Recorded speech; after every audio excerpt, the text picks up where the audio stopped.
So, ang lulutuin natin ngayon ay yung ginger liver. Ito, naghiwa na ako siya ng maninipis na luya. Napakarami niyang luya. At saka yung ating spring onion. Marami din na spring onion. Gagamit din tayo ng soy sauce. Light sauce lang yung gamit ko. Tapos yung olive oil. Sesame oil. Lagi po nagkakamali si lola nyo. Tapos yung pepper natin. Maraming pepper, masarap. So, ngayon hiwain natin yung ating atay. Ito po ay liver ng ating pork liver.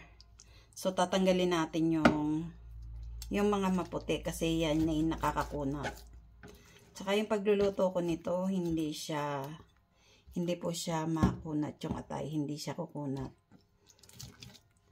Kaya ipapakita ko sa inyo. Tinatanggal natin to kasi ito yung matigas.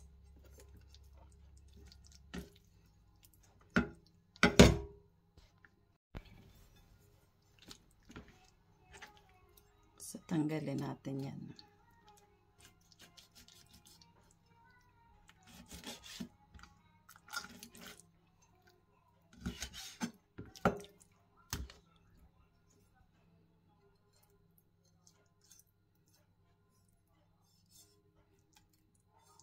Kailangan matanggal natin lahat kasi makunat yan. Tapos, ihiwain lang natin yung ating atay ng pa-slide. Yung maninipis lang. Yan, manipis lang po.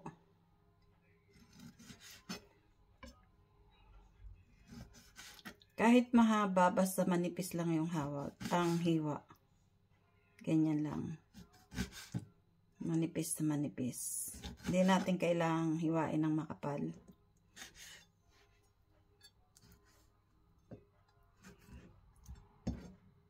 So, ganyan lang po ang hiwa natin. Ito meron pa mamaya natin tanggalin.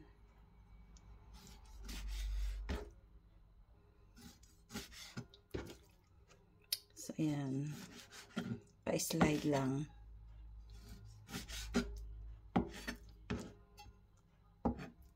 Basta yung puti, tanggalin natin yan.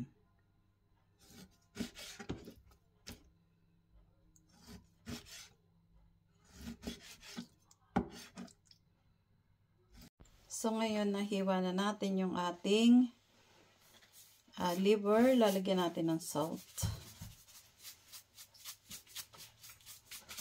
Tapos, lalagyan muna natin ng vinegar. Kasi, aalisin natin yung lansa. So, yan. Para maalis yung dugo niya. Halo lang tayo ng halo. Aalisin natin yung lansa niya. Tapos, i-rest muna natin siya ng mga 5 minutes. So, after 5 minutes, so hugasan natin yung ating liver. Yan. Lagyan natin sa strainer.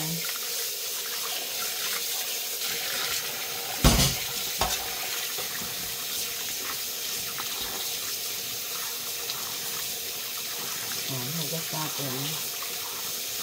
Para mawala yung... Pwede naman kung direkta mo na lulutuin na, hindi na lalagyan ng suka o ng ano, pero ako kasi may ano talaga ako sa pagkain ng ano yung malansa, yung feel ko na malansa. So ayan, iba na yung kulay niya, namutla na, 'di ba? Para ng ano. Ayan na. So lulutuin natin.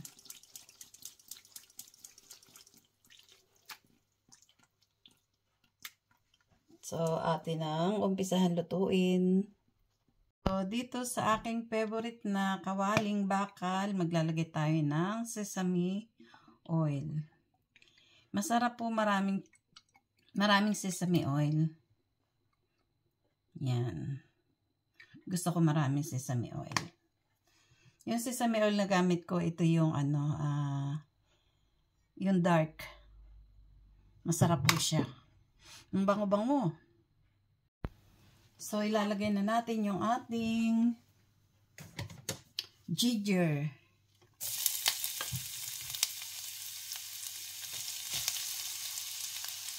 Yan, yung ating ginger muna ang unahin natin. Kailangan matostado natin ito. Tostado talaga para kahit yung ginger makakain nyo.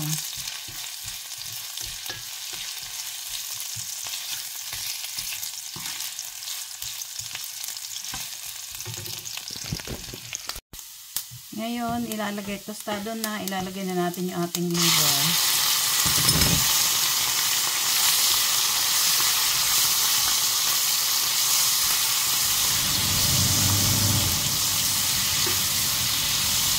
Ayan, mabilisan lang po yung luto natin.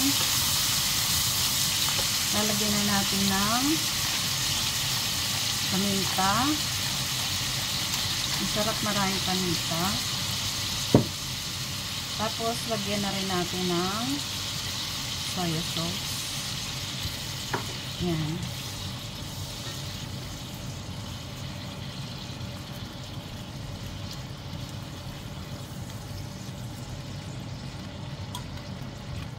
Pag ganitong yung mabilisan na luto, kailangan malakas na yung apoy niya.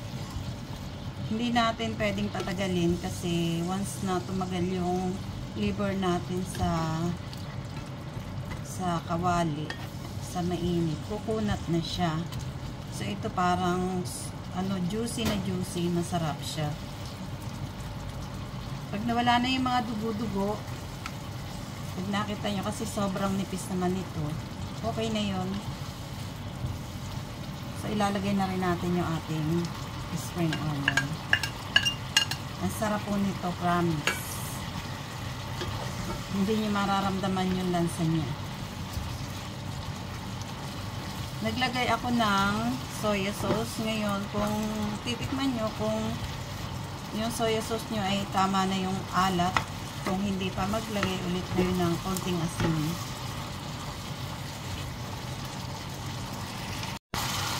So ito, okay na siya, luto na. Wala na yung dugo. Saglit lang natin niluto. So, kain tayo.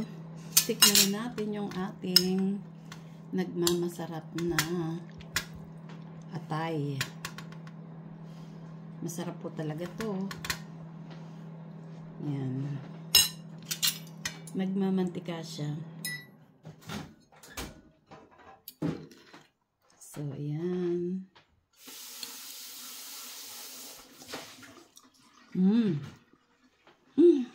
Sarap. Pati yung luya, makakain nyo. Kaya dinadamihan ko talaga ng luya. Kasi yun yung nagwawala ng lansa.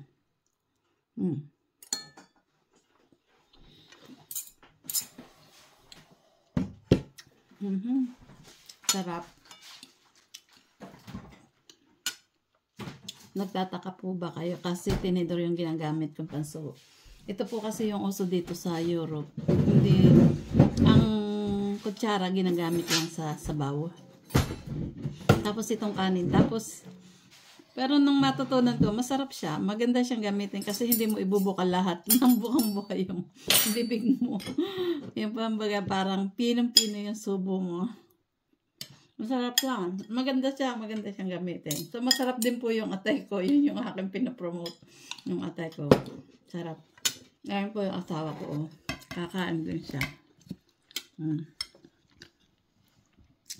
Yan. Kain siya ng atay. Kasi wala po yan lansa talaga. Kaya maganda talaga siyang. Ayan po siya, oh. Sarap ng kain niya. Nice daw. Yung kanyang pagkain ay blanda, mix. Merong potato and rice. Natuto na mag-rice. Po siya. Sarap na sarap siya sa aking sa aking niluto. Ayan. Sarap po.